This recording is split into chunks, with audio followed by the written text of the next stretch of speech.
Welcome back. The early trade is positive so far today, suggesting investors are entering the last trading week on a positive note, following one of the steepest drops in recent memory in tech stocks after both Tesla and Netflix disappointed and suffered the consequences yesterday.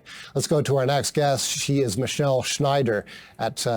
She's Managing Director at MarketGauge. Michelle, thanks a lot for joining us. What is your view of the tech rally we've seen thus far this year? Are investors getting a bit nervous about tech names in tech that miss expectations? Well, I'm not sure I would say nervous, but certainly after the dramatic run that we've had this year, you have to think at some point they get oversaturated. And of course, today we have NASDAQ rebalancing, which is targeted towards the Magnificent Seven. So maybe getting involved right now, if you had not been involved, may be a little bit risky. But overall, I think we're seeing a trend that is not going to go away anytime soon, and that's really the trend towards AI. Tell us more about that NASDAQ rebalancing. The index is undergoing a quarterly rebalancing, is it? Yes, and basically the goal is to bring down some of the weighting of those big stocks from where they're currently sitting at over 40%, more like 45%, down to around 38%. And along with that today, we have the largest options expiration in history going on. So it could be an interesting day. You think the theme in tech is AI. Tell us more about that. Well, essentially, if you think about it, the companies that are really at the premier of it, which will be Meta, NVIDIA, Amazon, Microsoft, and Google, they're all really competing for the space in AI, and AI is saturating our lives more and more on a daily basis.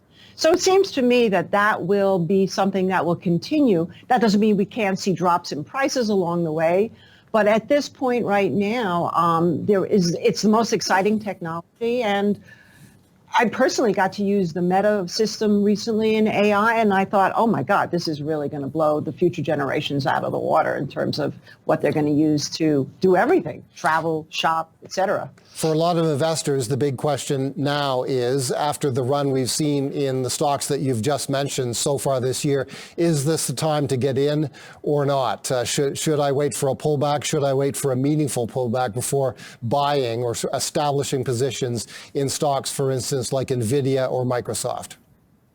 Well, considering we haven't had those reports yet, it would probably behoove people at least to wait for the earnings, because we saw what happened with Tesla, for example, and Netflix, if you wanted to include that as one of the top stocks. They dropped precipitously after their earnings, which probably gave a better opportunity risk-wise. But at this point right now, I think there are other factors to really watch. And interestingly enough, if I had to choose one thing for people to keep their eyes on right now, it would be probably the long bonds, as we see through the TLTs, or the 20-year plus long bonds, because they often are a great gauge for trouble. They haven't been a flight to safety, obviously, through 2022, but now that many people see the Fed either quite close to the top of raising rates, or if not, like right there now, soon to be, if those actually start to move up or yields continue to soften, it could actually turn out to be more negative for the tech space and more positive for some of the other areas, and could spell recession that really at this point has been completely avoided. What is your forecast on a recession? More and more we hear people expressing some level of optimism that the Fed may be able to engineer the much hoped for soft landing, or at least something like it, a mild and short recession. Well, that's a great question, because right now we have had the consumer basically almost single-handedly keeping this market together and the economy together with a robust demand in the face of everything, inflation as well, higher interest rates, and also the fear of recession. So basically my feeling is that as long as we see the demand remain robust, and we have headwinds that we have to watch out for, strikes, for example, more inflation, weather, geopolitical stuff. If we can keep the consumer in there, we may get that soft landing. But we know that consumers can be fickle.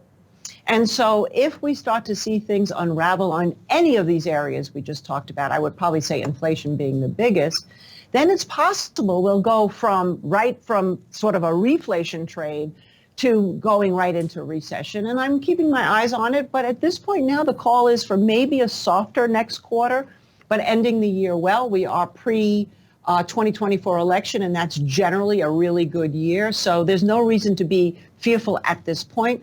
We'll revisit it in 2024 if things don't necessarily improve on the inflation front. So with all that uncertainty in the economic outlook, what is your view of the consumer stocks, the staples and the discretionaries? Well, at this point, I'd rather go more for the staples and the discretionary that got beaten up over the last few months as everything else started to rally. And we saw XLY, for example, take a nice pop. But I think that we cannot discount the higher costs, particularly right now, if we take a look at the energy and the oil sector, which was basically dismissed over the first 6 months of the year. Now we have oil back at around $76, $77 a barrel, with threats of supply and demand much greater, particularly from China, that people expected. Natural gas is something that's been very cheap, but could also go up electricity costs.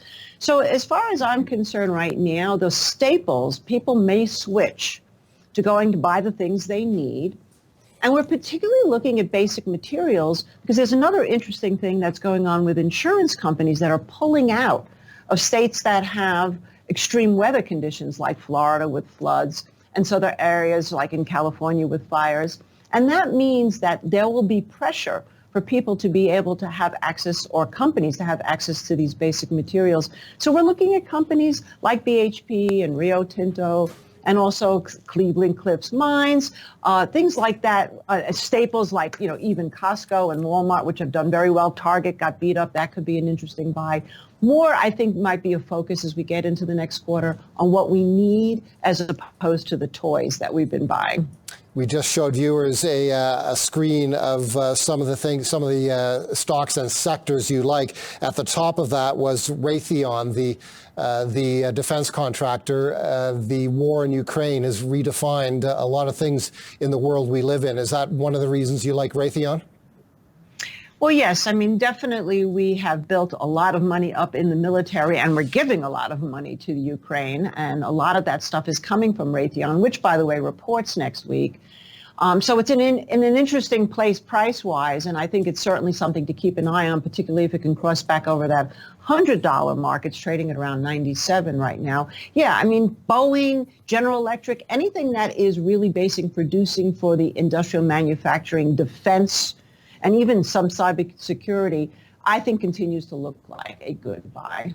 And you also like biotech, both a biotech ETF and a couple of individual names as well. Are these counter-cyclical stocks? These are stocks that typically don't move in step with economic trends. They move in step with how well their drugs are doing in test trials.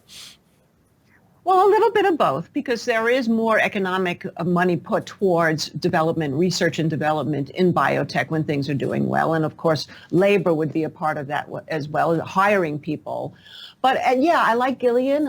Gilead looks like it's ripe for another move up. And Teva is something that we've been in. It's a stock that's a pharmaceutical stock out of Israel. They do more generic type of drugs. But we think that after the dormancy that we've seen in that biotech space, particularly if you look at IBB, which is the ETF, it's clearing some key resistance right here and could have a run either in tandem or in spite of whatever happens in the rest of the market. Okay, why don't we finish with gold? Earlier this morning, we showed our viewers a look at the gold price. It was above that much hoped for on the part of gold bulls, $2,000 threshold. The big question, and there it is again, $2,003.50 is the current price of gold as reflected in the December contract in New York. Gold investors who are long gold very much want to see 2,000 plus for the remainder of this year and beyond. Can it do that? Absolutely. And I don't know if I want to see it because obviously there's implications to that. But I started out this year thinking that gold would double, and that was when it was trading at around 1,600. Now, of course, that might have been a little bit too enthusiastic in terms of the price. But now that we're clearing 2,000, I see no reason why it can't go at least to 2,500 to 3,000 and maybe higher, because we know it's an extremely emotional play. But the question you have to ask is why is that happening? The dollar's a little stronger today because of the yen, but nonetheless, it doesn't really seem to care very much gold, what anything is doing, and that's, to me, the most concerning, because obviously we know gold will go up if people don't know where else to put their money, and they feel that that's the flight to safety.